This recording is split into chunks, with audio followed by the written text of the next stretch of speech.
نحمده ونصلي على رسوله الكريم أما بعد فأعوذ بالله من الشيطان الرجيم بسم الله الرحمن الرحيم رب اشرح لي صدري ويسر لي أمري واحلل عقدة من لساني يفقهوا قولي. قرآن پاک کی ایک سورت ہے جسے سورت المؤمنون کہا جاتا ہے. مؤمنون جیسا کہ آپ جانتے ہیں مؤمن کی جمع ہے. مؤمن کون ہوتا ہے؟ مؤمن وہ ہے جو ایمان لائے. ایمان لانا کیا ہے؟ ایمان کا لفظ مان جانے سے ہے. مؤمن وہ جو مان جائے. کس کو مان جائے؟ اصطلاح میں اللہ کو اپنا رب مان جائے, محمد صلی اللہ علیہ وسلم کو اس کا رسول مان لے, قرآن پاک کو اللہ کی کتاب اور اللہ کا کلام مانے, اور یہ مانے کہ یہ فرشتوں کے ذریعے بھیجا گیا اور فرشتے اللہ کی مخلوق ہیں, اور پھر اس بات کو مانے کہ ہماری یہ زندگی ہمیشہ کی نہیں, ہمیں اس کے بعد مرنا ہے اور مرنے کے بعد پھر دوبارہ اٹھایا جانا ہے. جو شخص ان حقیقتوں کو مان جائے اس کو اصطلاح میں مومن کہتے ہیں. اس ماننے کا مطلب کیا ہے؟ اس ماننے کا مطلب صرف یہ نہیں کہ زبان سے اقرار کر دیا جائے, بلکہ اس ماننے کا مطلب یہ ہے کہ اب ہماری زندگی اس سوچ کے مطابق ہوگی کہ اللہ ہمارا الہ ہے, معبود ہے, ہم اس کے بندے ہیں, ہم اس کی مرضی کے مطابق زندگی بسر کریں گے. ہماری خواہشات ہمارا معبود نہیں, ہماری عقل عبادت کے لائق نہیں, ہمارا معاشرہ ہمارا خدا نہیں, انسان ہمارے خدا نہیں. انسان ہو بھی کیسے سکتے ہیں, عقل ہو بھی کیسے سکتی ہے. دنیا میں بڑے بڑے انسان گزرے لیکن وہ تمام ذہانت عقل تجربے کے باوجود انسانوں کو کچھ زیادہ نہ دے سکے. اس میں ایک نام آپ کارل مارکس کا لے سکتے ہیں جو 8 زمانے جانتا تھا, اور اس نے اپنی زندگی کے آخری 35 سال اس حال میں گزارے تھے. اس صبح سب سے پہلے برٹش میوزیم میں داخل ہوتا اور ایک زبان نہیں, 2 نہیں, 8 زبانوں کے لٹریچر کا مطالعہ کرتا, اور رات کو سب سے بعد میں وہ اس لائبریری سے نکلا کرتا تھا. 35 سال. آپ پورا کراچی چھان ماری, ایک شخص نہیں ملے گا آپ کو. پاکستان کا سب سے بڑا شہر ہے, سب سے زیادہ آبادی کا, ایک مسلمان آپ کو ایسا نہیں ملے گا کہ جو اپنی زندگی کے 35 تو کیا 5 سال بھی اس حال میں گزارے. تو اس شخص نے اپنی زندگی کے 35 سال اس حال میں گزارے, اور پھر ایک دن اسی کمرے میں مطالعے کی کرسی پر بیٹھے بیٹھے اس کا انتقال ہو گیا اور وہ فوت ہو گیا. وہ اپنی اس 35 سالہ معلومات سے انسانیت کو کیا فائدہ پہنچا سکا؟ صرف یہ کہ اس نے جو پلان بنایا تھا لوگوں کی رہنمائی کا, اس نے ایک کتاب سرمایہ کے نام سے لکھی, اور وہ کتاب بھی صرف پچھلے جو نظام تھے ان پر تنقید کا مجموعہ تھی. کوئی نئی چیز سجیسٹ نہیں کی گئی تھی کہ انسانوں کی فلاح اور بہبود کا کیا کام ہونا چاہیے.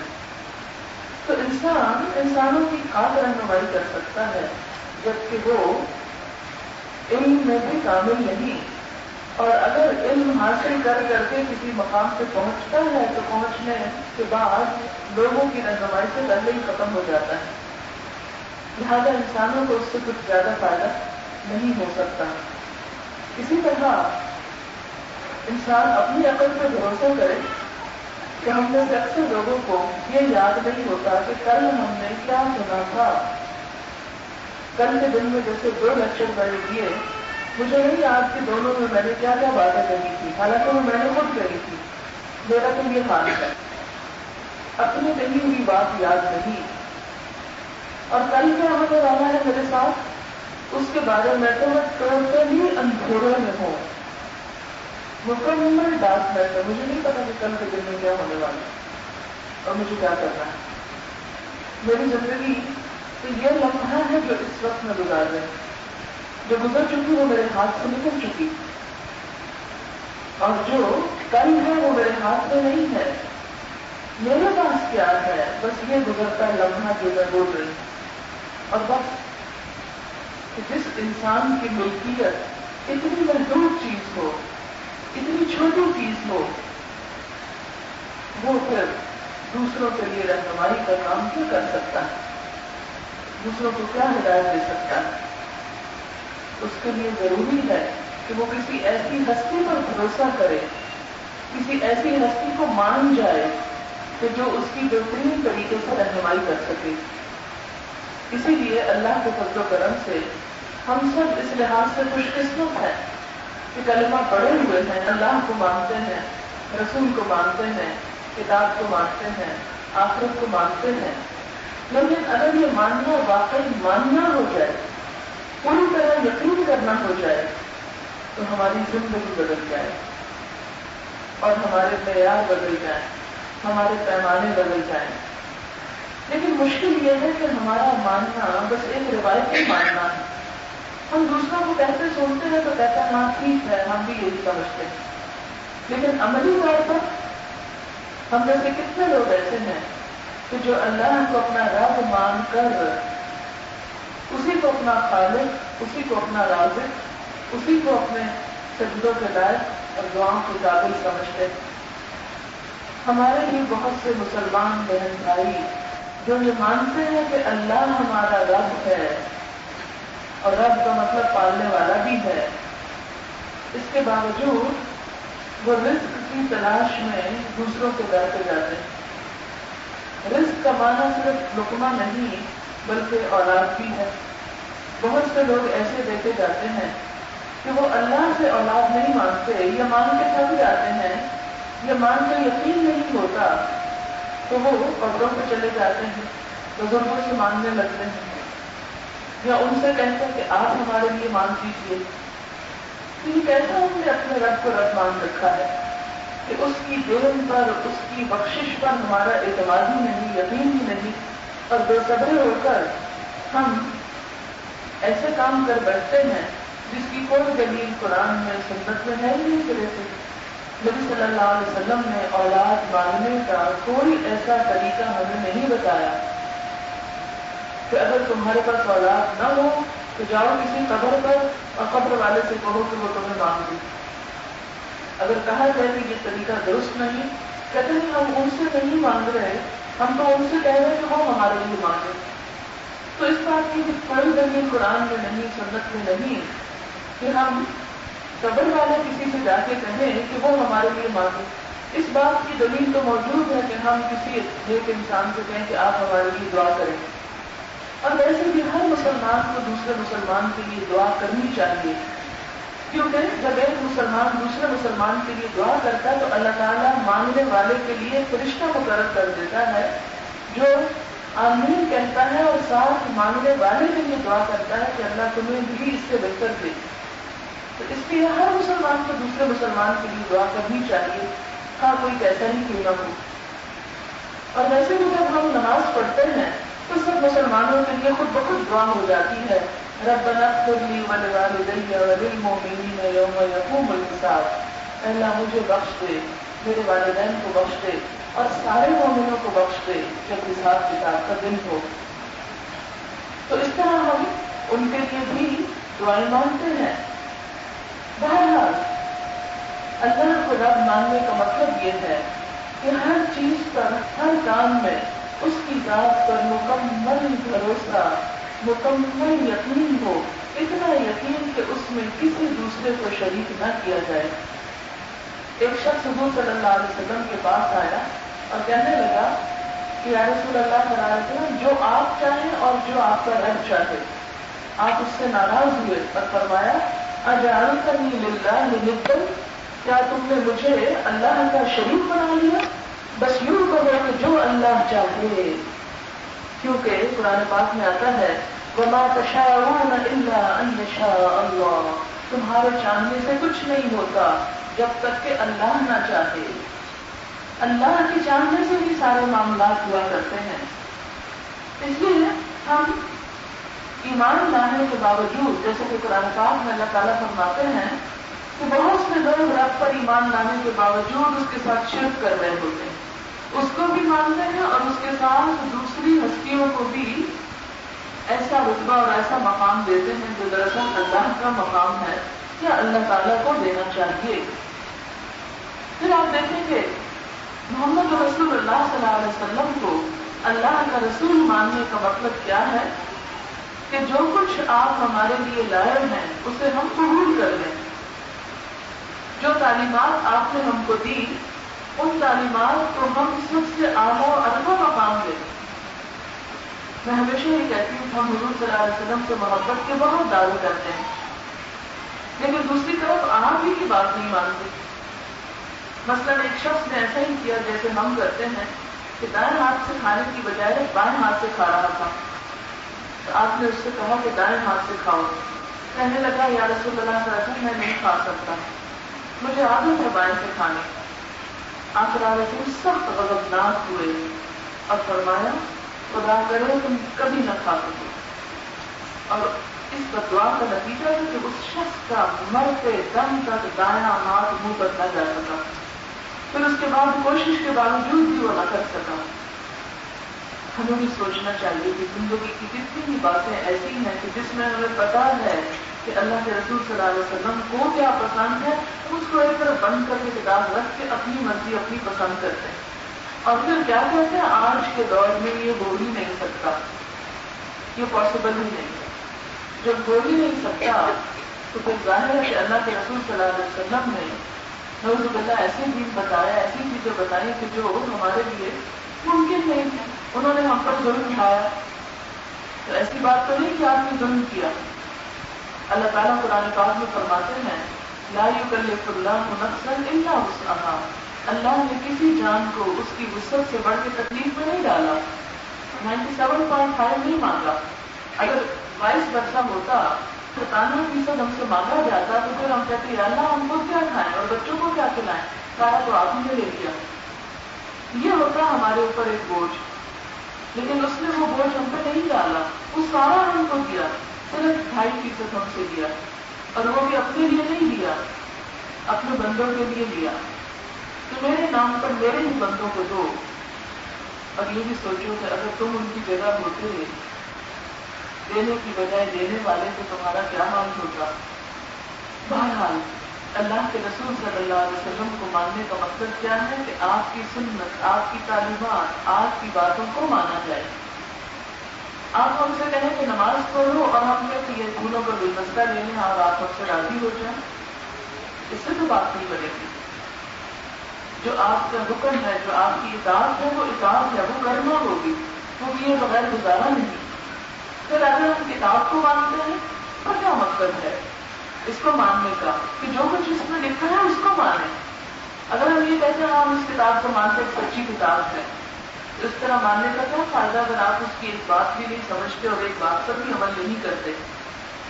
اس لیے اس کو ماننے کا مطلب یہ ہے کہ ہم اپنی عملی زندگی میں اس کتاب کو رائج کریں، نافذ کریں، انفرادی زندگی میں بھی اور اجتماعی زندگی میں بھی۔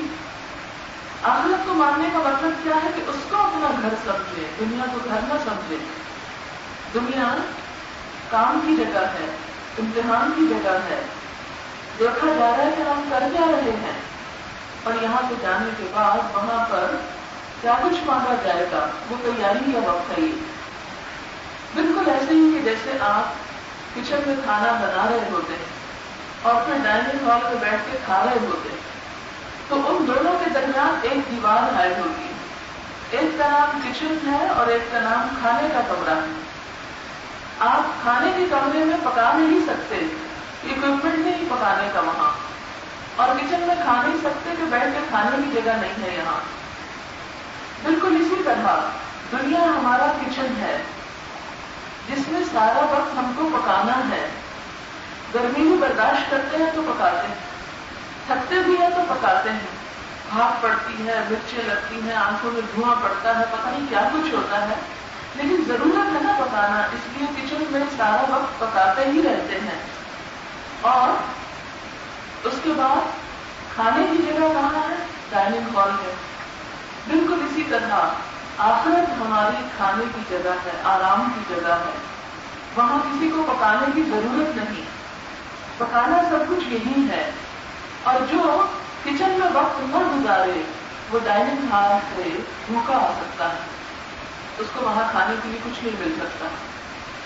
تو اسی طرح ہم سب کے لیے اس دنیا میں کام کا وقت اور کام کی جگہ رکھی گئی. تو یہاں ہمیں تکلیف بھی ہو، گرمی بھی لگے، دھوپ بھی ہو، ناگواری بھی ہو، تھک بھی جائیں تو بھی کام نہ چھوڑے. آپ دیکھیں کہ جب آپ کچن میں کام کرتے ہیں تو آپ وقت سے پہلے چولہا بند کر دیں تو کیا ہوگا؟ چاول کچے رہ جائیں گے اور کچے چاول کھانے سے آپ کے پیٹ میں درد ہو سکتی. اور اگر وقت پہ بند نہیں کرتے ہیں، بعد میں کرتے ہیں آدھا گھنٹہ، تو وہی چاول جل جائیں گے. لہٰذا یہ آپ نہیں کر سکتے چولہے کو جلا کے اور خود آپ آ کے سو جائیں. دونوں صورتوں میں آپ کا کھانا کھانے کے قابل نہیں ہوگا. بالکل اسی طرح ہم یہ نہیں کر سکتے کہ آخرت کے لیے ادھورے ادھورے کام کر لیں، کچھ مرضی کے کر لیں کچھ چھوڑ دیں. اور یہ بھی نہیں کر سکتے کہ ہم اس میں انتہا پسندی اختیار کریں، غلوف کریں. دونوں صورتوں میں نقصان ہو سکتا ہے. تو جو ہمارا ٹائم ہمیں اس دنیا میں دیا گیا ہے، اس کی دھوپ چھاؤں میں زندگی بسر کرنے کا، اس وقت کو ہمیں اچھے اچھے کاموں میں اور معتدل انداز سے ان سارے کاموں کو نبھانے میں اپنے وقت کو لگانا ہے، تاکہ کل ہم آخرت میں بہترین زندگی حاصل کر سکیں. اب آپ دیکھیں کہ اس بہترین زندگی کو حاصل کرنے کے لیے کچھ ضروری شرائط ہیں جنہیں ہماری زندگی میں ہونا چاہیے. اور وہ کیا ہے؟ یہ میں چند ایک پڑھوں گی اور اس کے بعد ان کی تھوڑی سی وضاحت. مؤمنون کی 11 آیات ہیں. اس میں اللہ تعالیٰ اللہ، رسول، فرشتوں، کتاب، آخرت کو مان جانے والوں کو کچھ کرنے کے کام بتا رہے ہیں، کچھ ٹپس دے رہے ہیں کہ آخرت میں کامیابی کے لیے یہ چیزیں ساتھ لے کر آنا. پہلی بات، قد افلح المؤمنون، یقیناً فلاح پا گئے وہ مومن. فلاح عربی زبان میں فلاح کہتے ہیں مکمل کامیابی کو، جزوی کامیابی نہیں، دنیا اور آخرت دونوں کی کامیابی کو. یعنی فلاح عربی میں صرف آخرت کی کامیابی کے لیے استعمال نہیں ہوتا. دنیا میں آپ دیکھیں ہمیں بہت سے مرحلے پیش آتے ہیں، بہت سے امتحان ہوتے ہیں، اور اس میں ہمیں کسی کا کامیاب ہو جاتے، کسی کا ناکام ہو جاتا ہے. کچھ کام ہم کر لیتے ہیں، کچھ کام ہمیں کرنے نہیں آتے. لیکن اس بات کے ساتھ ایک انسان دنیا اور آخرت دونوں میں کامیاب ہوتا ہے. کیا ہے وہ؟ الذین هم فی صلاتہم خاشعون. پہلی صفت، وہ جو اپنی نمازوں میں خشوع اختیار کرتے ہیں. خشوع کا مطلب کیا ہے؟ نمازوں میں خشوع. یاد رکھو یہاں پر صرف یہ نہیں کہا گیا کہ وہ جو نماز پڑھتے ہیں، صرف نماز کا پڑھ لینا کافی نہیں، وہ جو اپنی نمازوں میں خشوع کرتے ہیں. خشوع کیا ہے؟ خشوع کا مطلب ہوتا ہے دب جانا، نرم پڑ جانا، ڈھیلا ہو جانا. خشوع کا تعلق انسان کے دل سے بھی ہے اور ظاہر سے بھی ہے. نمازوں میں ڈھیلے پڑ جاتے ہیں، دب جاتے ہیں، جھک جاتے ہیں، یعنی ان کے دل بھی جھکے ہوئے ہوتے ہیں اور ان کے جسم میں بھی عاجزی ہوتی ہے. خشوع دل کا بھی ہوتا ہے اور جسم کا بھی ہوتا ہے. خشوع کے لیے سب سے پہلی بات یہ ہے کہ یہ یاد رکھیں کہ یہ صرف ایک عمل نہیں ہے. بہت سے لوگ پوچھتے ہیں مجھ سے کہ کوئی نسخہ بتائیں، کوئی تدبیر بتائیں کہ ہماری نمازیں اچھی ہو جائیں. ہماری نمازیں اچھی نہیں ہوتی، ہمارے نمازوں میں دل نہیں لگتا، بس ہم مارے دم میں نماز پڑھ لیتے ہیں. اکثریت کا حال ہے یہ. تو بات یہ ہے کہ ایسا کیوں ہے؟ نماز بھی پڑھنے اور پھر دل بھی نہ لگے. وضو کر کے آئے ہیں، مصلی پہ کھڑے ہیں، اللہ سے ملاقات کر رہے ہیں اور دل کہیں اور ہی منہمک ہے. ایسا کیوں ہوتا؟ اس لیے کہ یہ خشوع و خضوع جو نماز کے اندر پیدا کرتا ہے، یہ صرف نماز کے ذریعے حاصل نہیں ہو سکتا. اس کے لیے اگلی ساری صفات کا ہونا ضروری ہے. اور وہ کیا صفات ہے؟ وہ میں پڑھ دیتی ہوں. جب تک یہ اگلی صفات نہیں آئیں گی نماز میں خشوع و خضوع ہو ہی نہیں سکتا. بھول جائے کہ کوئی شخص یہ کہے کہ میں نماز میں خشوع کروں اور باقی چیزیں میری نہ بھی ہو تو خیر ہے. سب سے پہلی صفت نماز کا خشوع منحصر ہے اگلی صفات پر، اور وہ کیا ہے؟ وَالَّذِينَ هُمْ عَنِ اللَّغْوِ مُعْرِضُونَ، وہ جو لغو سے منہ موڑ کے رکھتے ہیں، لغو چیزوں سے پرہیز کرتے ہیں. لغو کہتے ہیں بےہودہ، بیکار، بے معنی، بے مقصد، لایانی چیزیں. تو جب تک ہم لایانی بےہودہ چیزوں سے نہیں بچیں گے نماز میں خشوع و خضوع ہو ہی نہیں سکتا. جہاں مرضی جا کے پڑھ لیں، خانہ کعبہ کے اندر ہی کیوں نہ پڑھ لیں، جب تک لفظ سے پرہیز نہیں ہوگا نماز میں خشوع نہیں آئے گا. اگلی صفت کیا بتائی گی؟ والذین هم للزکاۃ فاعلون، جو زکات کے طریقے پر عمل کرنے والے ہیں، یعنی نفس کا تزکیہ کرنے والے ہیں، اپنی سوچ، اپنے خیال، اپنی زبان، اپنے عمل، اپنے قول، اپنی روزمرہ کی زندگی، اپنے مال، ہر چیز کو پاک کرنے والے ہیں. تو جب تک یہ سب چیزیں پاک نہ ہوگی، سوچیں پاک نہ ہوگی، باتیں پاک نہ ہوگی، عمل پاک نہ ہوں گے، معنی میں پاکیزگی نہیں ہوگی، لقمہ حرام سے پرہیز نہیں ہوگا، نماز میں خشوع نہیں آ سکتا. کیونکہ ان سب چیزوں کی گندگی دلوں کو سخت کرتی ہے، اور دلوں کا سخت ہونا خشوع کے خلاف ہے. خشوع کا مطلب ہے ڈھیلا پڑ جانا، نرم ہو جانا، دب جانا. تو جب دل میں سختی ہوگی تو دبیں گے کیسے؟ اللہ کے آگے جھکیں گے کیسے؟ اور پھر والذین هم لفروجہم حافظون، وہ جو اپنی شرم گاہوں کی حفاظت کرتے ہیں، یعنی اپنے آپ کو عریانی اور فحاشی سے بھی بچاتے ہیں، اور نمبر 2 زنا سے بھی پرہیز کرتے ہیں. اگر کسی کی نگاہوں میں زنا، کوئی کام زنا کی باتیں سن رہے ہیں، کسی کے دل میں زنا کے خیالات ہیں، اور جو اپنے جسم کے سطر کا لحاظ نہیں رکھتا، اس کو نہیں چھپاتا، تو ہو ہی نہیں سکتا کہ نماز میں خشوع آئے. کیسے آ سکتا؟ ممکن ہی نہیں. إِلَّا عَلَىٰ أَزْوَاجِهِمْ أَوْ مَا مَلَكَتْ أَيْمَانُهُمْ فَإِنَّهُمْ غَيْرُ مَلُومِينَ. 2 چیزیں بتائی گئی کہ ہاں اپنی بیویوں کے ساتھ وہ اپنے جذبات کی تسکین کر سکتے ہیں. اور دوسرا لونڈیاں بتایا گیا جو کہ آج کل ہے ہی نہیں، وہ تو جہاد کے نتیجے میں ہوتی ہیں. جب جہاد ہی نہیں رہا تو لونڈیاں کہاں سے آئیں گی؟ اس لیے اس بحث میں پڑھنا اس وقت بیکار ہے.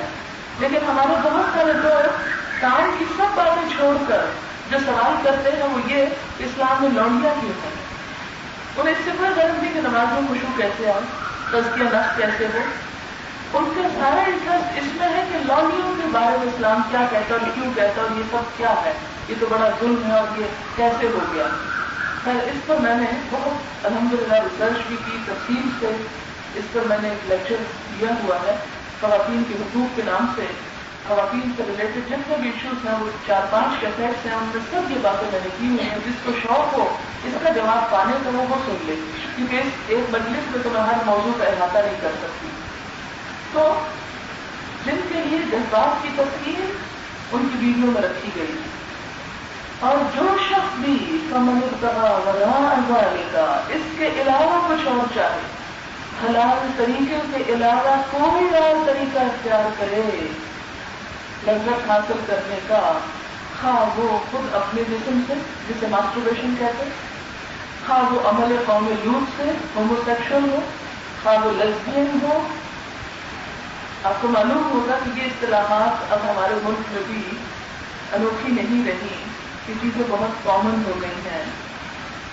بہت افسوس کے ساتھ کہنا پڑتا ہے کہ مغرب سے یہ گن بھی ہم درآمد کرتے چلے آ رہے ہیں، اور یہ چیزیں کہ اب کوئی برائی نظر نہیں آتی، یا وہ مصنوعی آلات ہو یا اورل سیکس ہو، کچھ بھی. مجھے معلوم ہے کچھ بچیاں بھی ہیں اور مجھے یہ باتیں بہت کھلی نہیں کرنی چاہیے، لیکن ہم بہت ساری دین کی ایسی چیزیں کہ جو زندگی کی حقیقت ہے اور جن میں پڑھ کر آپ حرام کا ارتکاب کرتے ہیں، اس کے بارے میں علم نہ ہونے کی وجہ سے وہ حرام کرتے چلے جاتے ہیں. پہلے دور میں شاید کچھ معصومیت تھی، یہ اتنے وحشیانہ اور جانوروں والے حرکات جو تھے وہ مسلمان معاشرے سے کم از کم اجنبی تھے. لیکن اب حیرت ہوتی ہے جب نوجوان بچیاں آ کر ایسے مسائل پوچھتی ہیں شادی کے بعد، سب ندامت سے جھک جاتا ہے کہ ہم کس طرف چل پڑے. اس لیے کہ ہمارا سارا لٹریچر، ہمارا میڈیا، ہماری ہر چیز میں یہ سارے کانسیپٹ اتنے عام ہو گئے ہیں کہ اچھے بھلے 5 وقت کے نمازی دیندار گھرانوں میں بھی یہ سب حرام حرکتیں ہو رہی ہیں. اس لیے ضروری سمجھتی ہوں کہ میں کم از کم پہنچا کے دوں. دین کے معاملے میں کوئی حیا نہیں، حیا وہاں ہونا چاہیے جہاں ہونا چاہیے.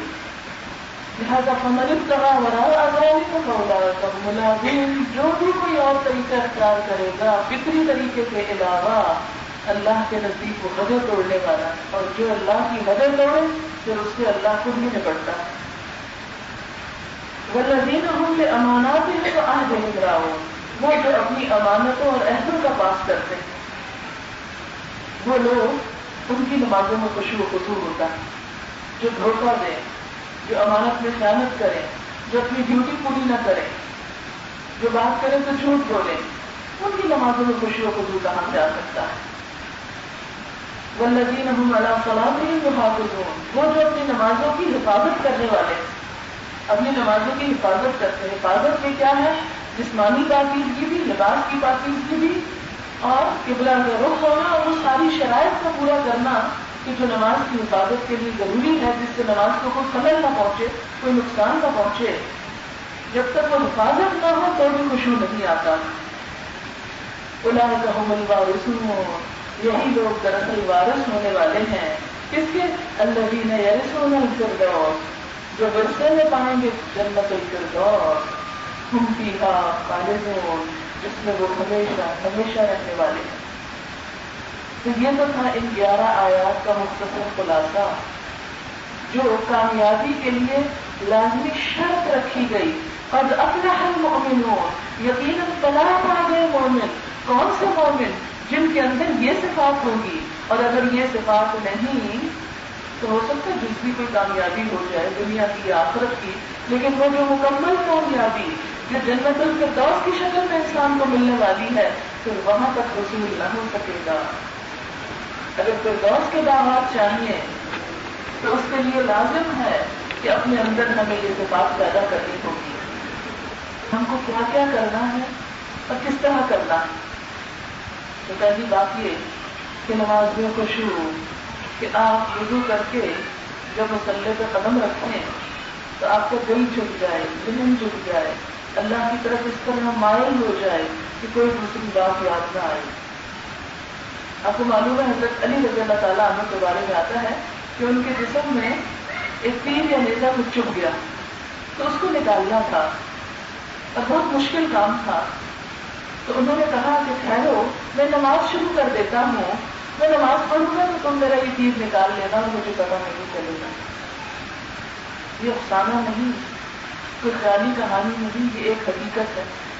ہم میں سے کوئی ایک جس کی یہ صفت ہو کہ نماز میں اس کے جسم سے چبھی ہوئی چھری یا تیر یا کوئی ایسی چیز نکال لی جائے اور اس کو پتہ ہی نہ چلے. آپ کو پتا ہے کہ جب کوئی کٹ لگانے والی چیز اندر چلی جائے تو اس کو نکالنا بڑا تکلیف دہ ہوتا ہے، اس سے بھی بلکہ زیادہ، کیونکہ جب جاتی ہے تو انسان کانشیس نہیں ہوتا، جب نکلتی ہے تو بڑا کانشیس ہوتا ہے. لیکن ان کی یہ حالت کیوں تھی؟ اس لیے کہ یہ آگے آنے والی صفات کے مالک تھے وہ، اس لیے وہ مکمل خشوع و خضوع کا نمونہ تھے. دور صحابہ میں ایک صحابی کا یہی حال تھا کہ ان کی نمازیں واقعی اللہ سے ملاقات ہوتی. آپ کو معلوم ہے نا کہ نماز معراج کے موقع پر دی گئی تھی. آپ کو توحفہ ہے معراج کا، جب آپ صلی اللہ علیہ وسلم کی اللہ تعالیٰ سے ملاقات ہوئی.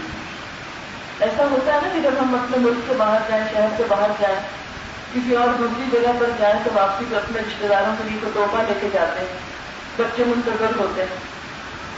حضور صلی اللہ علیہ وسلم جب اللہ تعالیٰ سے ملاقات کے لیے دنیا کے کسی اور شہر یا ملک میں نہیں، 7ویں آسمان پہ گئے تھے تو وہاں سے بھی تحفہ لے کر آئے تھے. اور اگر وہ تحفہ صرف ایسا ہوتا کہ جو کھانے پینے کا ہوتا یا وقتی استعمال کا ہوتا تو کیا ہوتا؟ بس اس دور کے صحابہ کرام کھا لیتے یا لے لیتے اور ہم لوگ محروم رہ جاتے. تو اللہ تعالیٰ نے آپ کو ایسا تحفہ دیا جو ہر جنریشن کے لیے تحفہ بنے، اور وہ نماز کا تحفہ. اور ہم اتنا ہی بھاگتے ہیں اس سے. تم سوچیں کیوں بھاگتے ہیں مجھ سے؟ اس لیے کہ ہمیں اللہ سے ملاقات کا شوق ہی نہیں. اللہ تعالیٰ کی ہماری نظروں میں کوئی قدر و قیمت ہی نہیں. تو جس شخص کے دل میں اللہ کی محبت ہو وہ تو اللہ سے ملاقات کے لیے تڑپے گا، وہ تو انتظار میں رہے گا. اسی لیے آپ کو معلوم ہے کہ عرش الہی کے سارے جگہ وہ لوگ ہوں گے کہ جو ایک نماز کو پڑھنے کے بعد دوسری نماز کے انتظار میں ہوں گے، جن کا دل اللہ کی مسجدوں کی طرف اٹکا ہوا ہوگا. لیکن ایک آج ہماری امت ہے کہ مسجدیں خالی پڑی ہیں اور مسجدوں سے بھاگ رہے ہیں. ٹھیک ہے، ہم بلیم کرتے ہیں مولوی حضرات کو کہ انہوں نے بڑا مشکل کر دیا دین کو، لیکن ہم ان کی جگہ کیوں نہیں رہتے پھر جا کر؟ کیا ہمارا چھٹکارا قیامت کے دن اسی بات پہ ہو جائے گا کہ اللہ تیرے دین کو ان مولویوں نے بڑا خراب کر دیا تو اس لیے ہم تیری مسجد میں نہیں جاتے، تیرے گھر نہیں آتے؟ ہم اللہ کے گھروں کے دروازوں کے آگے سے گزر جاتے ہیں، ان میناروں کو دیکھ کے گزر جاتے ہیں، لیکن اندر جانے کی توفیق نہیں ہوتی. اکثریت کا یہ حال ہو گیا. نماز اللہ سے ملاقات کا ذریعہ. آپ مصلی پہ کھڑے ہو تو محسوس کریں کہ اللہ کے سامنے آ گئے. ہم میں سے کتنے لوگ یہ محسوس کرتے ہیں کہ ہم اللہ کے سامنے آ گئے، اللہ سے بات کرنے لگے. اسی لیے ہر ایک سے بات چھوڑ دی جاتی، کسی سے بات نہیں کرنی. کوئی بچہ بلائے، بڑا بلائے، کوئی بلائے نہیں، اب کوئی بات چیت نہیں، اب ہم اللہ سے بات کر رہے ہیں. کیونکہ آپ دیکھیں کہ جب انسان کو اللہ سے محبت ہوتی ہے نا، چلے ابھی اللہ سے محبت کو شاید ہم اب آپ سمجھ سکیں. کسی انسان جس سے آپ کو محبت ہو، آپ کو کیا دل چاہتا ہے کہ جب آپ اس سے بات کریں کوئی تیسرا نہ بیچ میں ہو، چپ کے آپ اس سے سرگوشیاں کریں، بس آپ اسی سے باتیں کریں اور کوئی نہ ہو وہاں پر. اور اس کی مثال کیا ہے؟ حضرت موسیٰ علیہ السلام. موسیٰ علیہ السلام کو اللہ تعالیٰ نے اپنی ملاقات کے لیے بلایا. وہ جلدی اپنی ساری قوم کو پیچھے چھوڑ کے فوراً پہنچ گئے. لیکن اکیلے میں جا کے جلدی سے اللہ تعالیٰ سے بات چیت کرنا. اللہ تعالیٰ پوچھتے ہیں آج اللہ کا ہم قوم میں کیا موسیٰ، موسیٰ تیری قوم کو تجھے کیا چیز جلدی لے آئی؟ تو موسیٰ علیہ السلام کہتے ہیں کہ اے اللہ نے تیری ملاقات کے لیے بس جلدی آ گیا اور میری قوم پیچھے وہ بھی آ ہی رہی ہے. اور اللہ تعالیٰ نے بس ان سے پوچھا ماں دل کا بھی یمین کا یا موسیٰ، اسے تیرے دائیں ہاتھ میں کیا ہے؟ تو صرف اتنا کہہ دیتے عصا. لمبی سی بات کرتے ہیں جواب میں. اللہ تعالیٰ یہ ہے، میری ذاتی ہے، میں اس سے پتے جھاڑتا ہوں، میں اس سے بہت سے کام لیتا ہوں، اور ولی فیہا معارب اخری. لمبی بات، کیونکہ جس سے محبت ہوتی ہے اس سے لمبی بات ہوتی ہے. آپ دیکھیں آپ کی جس دوست سے زیادہ اٹیچمنٹ ہو، جب آپ فون کرتے ہیں تو رکھنے کا نام نہیں لیتے، بات ختم ہی نہیں ہوتی. اور ایک ہماری نمازیں ہیں کہ پتہ نہیں چلتا کھڑے کس وقت ہوئے اور اتر کب آئے. کیا محبت ہے، کیا شان ہے محبت کی. تو اس رکوع میں نماز پڑھ کے پٹافٹ سر سے اتار کے مارے پٹھائے جلدی سے ہم آ جاتے ہیں کن چیزوں کی طرف جن سے ہمیں واقعی محبت ہے. چاہے نماز کی طرف جانے کو دل نہیں کرتا اور دعوے کر رہے ہیں اللہ کی محبت کی، اور چلے جائے تو منٹ میں اتر آتے ہیں، بڑا گھر سجدے اور رکوع ہوتے ہیں اور کہتے ہیں کہ بڑی محبت ہے ہم کو اللہ. کہتے ہیں کہ کرتے نہیں. رات کو نرم گرم بستر نہیں چھوڑا جاتا ہم سے. کتنے ہیں ہم میں سے جو واقعی اللہ کی محبت کے دعوے بھی کرتے ہیں اور پھر رات کی گھڑیوں میں اللہ کے آگے کھڑے ہوتے ہیں. جیسے اللہ سے ملاقات کا شوق ہوتا ہے وہ نیند چھوڑ دیتا ہے، اس کو نیند چھوڑنا مشکل نہیں لگتا، وہ اٹھ جاتا ہے. ہمیں کیوں اتنی نیند پیاری؟ اقبال نے سچ ہی کہا تھا نا، کس قدر ذرا تم پہ صبح کی بیداری ہے، ہم سے کب پیار ہے، نیند تمہیں پیاری ہے. اتنی پیاری ہے کہ نہیں چھوڑ سکتے.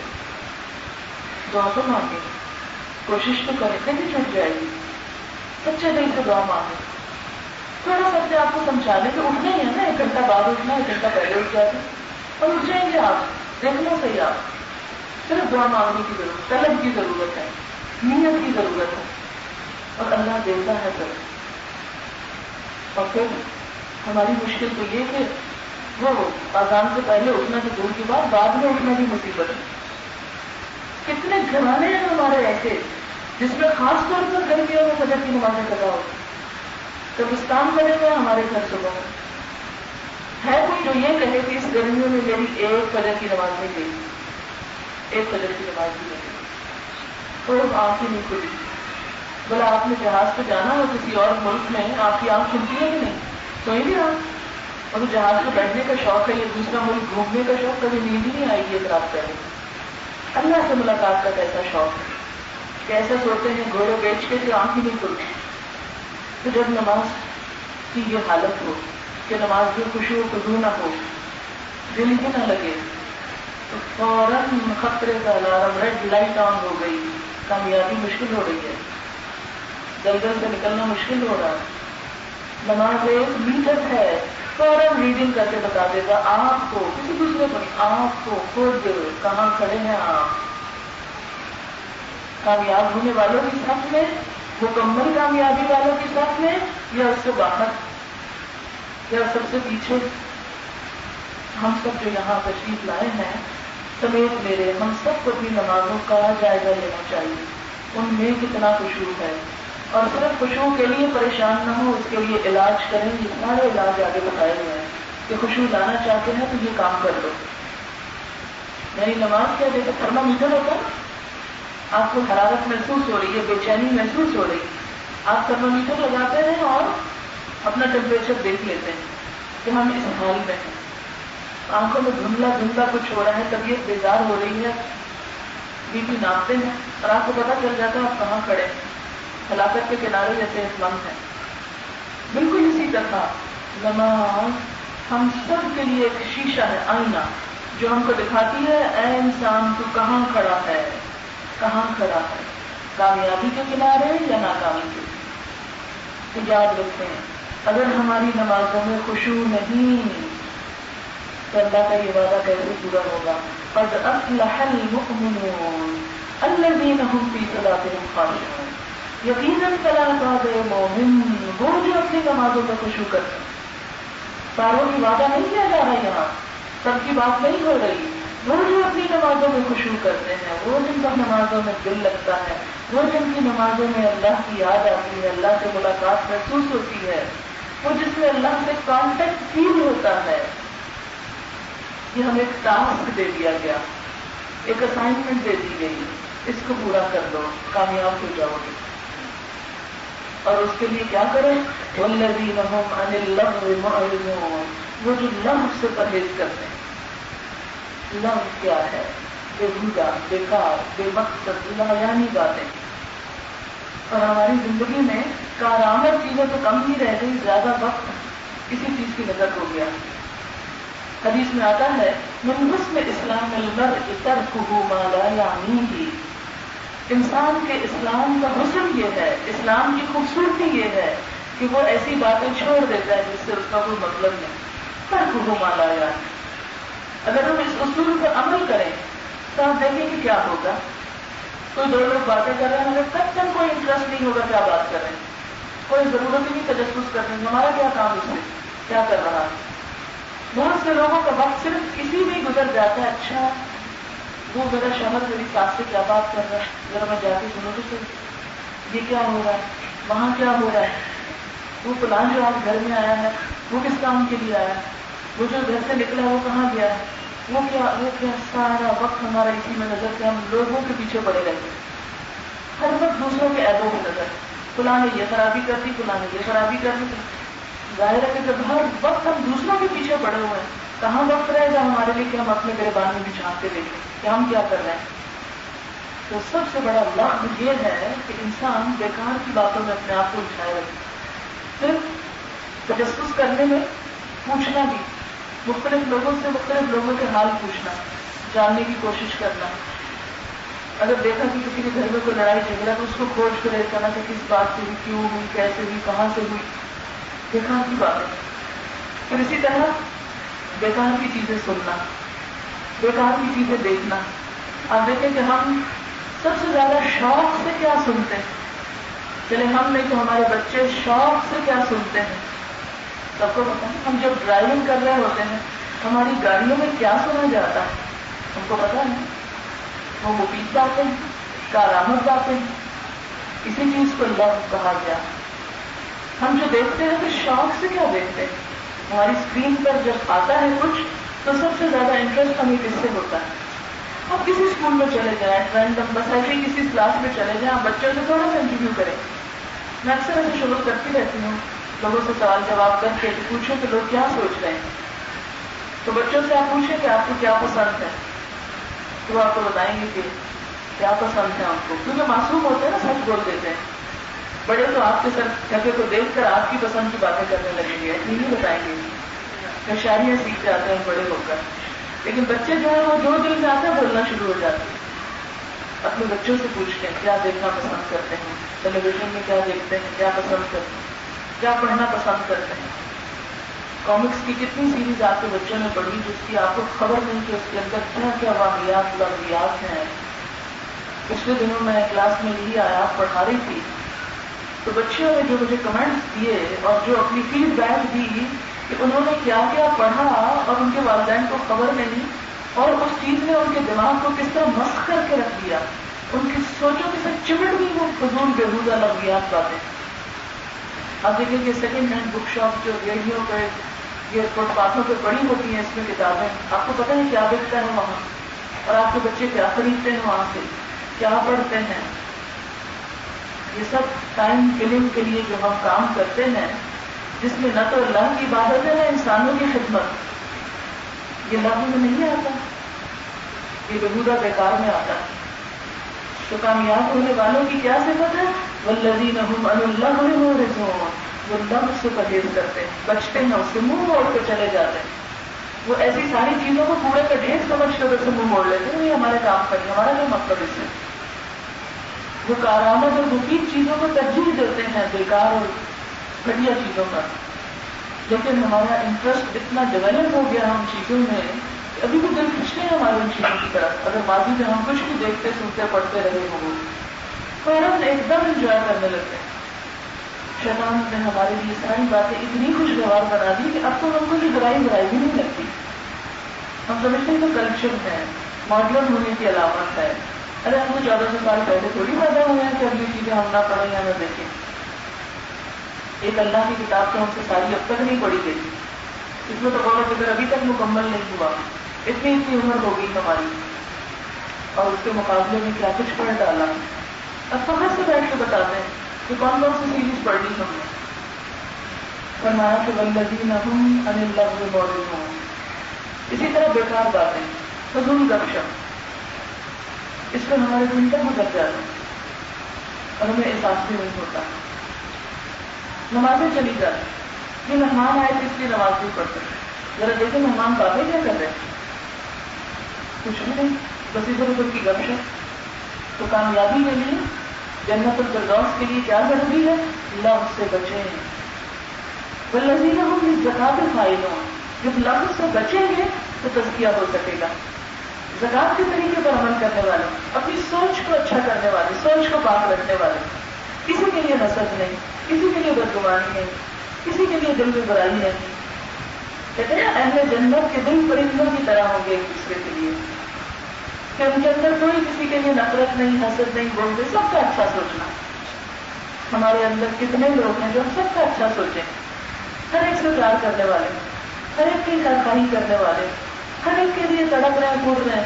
حتیٰ کہ دشمن کافر، سب کے لیے ان کے دل میں خیرخواہی اور سوچ کو، جیسے نبی صلی اللہ علیہ وسلم کے دل میں تھی کہ اپنے دشمنوں کے لیے بھی محبت تھی. اور اللہ تعالیٰ نے اس چیز کو قرآن پاک میں یوں واضح کیا، لَعَلَّكَ بَاخِعٌ نَفْسَكَ عَلَىٰ آثَارِهِمْ إِن لَّمْ يُؤْمِنُوا بِهَٰذَا الْحَدِيثِ أَسَفًا. شاید تم اپنے آپ کو بھلا ڈالو اس چیز پہ افسوس کر کر کے کہ یہ لوگ مانتے نہیں جاتے، یہ اس بات کو تسلیم کیوں نہیں کر لیتے. لہذا یہ طرف ہر ایک کے لیے، ہمارے ساتھ کوئی ذرا سا برا کر جائے، ذرا سا ہم کو تکلیف دے جائے، تو اس کے لیے تو ہم بھول کے بھی اچھا نہیں سوچ سکتے. یہی تو کمال ہے، جس نے آپ کے ساتھ اچھا کیا اس کے ساتھ آپ اچھے ہو گئے. آپ کیسے اچھے ہو گئے؟ یہ تو اس کی اچھائی ہے کہ اس نے آپ کے ساتھ اچھا کیا تھا. آپ کی اچھائی تو یہ ہے کہ اس کی برائی پر آپ اچھا بن کے دکھائیں. لہذا سوچ کا تزکیہ کیا ہے؟ ہر ایک کے لیے سنسیئر ہونا، کسی کے لیے دھوکہ، کسی کے لیے برائی نہ سوچنا. اور جب یہ سوچ آئے گی تو بہت کال آپ کا سچا ہو جائے گا. آپ کی زبان پر غیبت کرنے کے قابل ہی نہیں رہے گی. بھلا آپ غیبت کیوں کریں؟ اس لیے کہ آپ کے دل میں ہر ایک کی بھلائی ہے، خیر خواہی ہے. کوئی آپ کے ساتھ برا بھی کر دے تو آپ اس کے لیے تعویل ڈھونڈ لیتے ہیں. تو بیچارے کو سمجھ نہیں آئی ہوگی نا، یا اس کی عمر کا تقاضا ہے، یا اس کے ساتھ یہ مشکل ہے. کوئی بات نہیں، جانے دو، چھوڑو، ذکر ہی نہیں کرنا. اور پھر والذین هم لفروجہم حافظون، وہ جو اپنی شرم گاہوں کی حفاظت کرتے ہیں، یعنی اپنے آپ کو عریانی اور فحاشی سے بھی بچاتے ہیں، اور نمبر 2 زنا سے بھی پرہیز کرتے ہیں. الا علی ازواجہم او ما ملکت ایمانہم فانہم غیر ملومین. اپنی بیویوں کے ساتھ وہ اپنے جذبات کی تسکین کر سکتے ہیں. اور دوسرا لونڈیاں بتایا گیا جو کہ آج کل ہے ہی نہیں. اور جو شخص بھی حلال طریقے کے علاوہ کوئی اور طریقہ اختیار کرے، اور ملازم جو بھی کوئی اور طریقہ اختیار کرے گا فطری طریقے کے علاوہ، اللہ کے نزدیک وہ حدیں توڑنے والا ہے. اور جو اللہ کی حدیں توڑے پھر اس سے اللہ خود ہی نپٹتا ہے. والذین هم لأماناتهم وعہدهم راعون، وہ جو اپنی امانتوں اور عہدوں کا پاس کرتے ہیں. والذین هم علی صلاتهم یحافظون، وہ جو اپنی نمازوں کی حفاظت کرنے والے ہیں، اپنی نمازوں کی حفاظت کرتے ہیں. حفاظت میں کیا ہے؟ جسمانی پاکیزگی بھی، لباس کی پاکیزگی بھی، اور قبلہ کا رخ ہونا، اور وہ ساری شرائط کو پورا کرنا کہ جو نماز کی حفاظت کے لیے ضروری ہے، جس سے نماز کو کوئی نقصان نہ پہنچے. اولئک هم الوارثون، یہی لوگ دراصل وارث ہونے والے ہیں. کس کے؟ الذین یرثون الفردوس، جو ورثے میں پائیں گے جنت الفردوس. ہم فیہا خالدون، جس میں وہ ہمیشہ ہمیشہ رہنے والے ہیں. سبحانک اللہم وبحمدک، نشہد ان لا الہ الا انت، نستغفرک ونتوب الیک. والسلام علیکم ورحمۃ اللہ وبرکاتہ.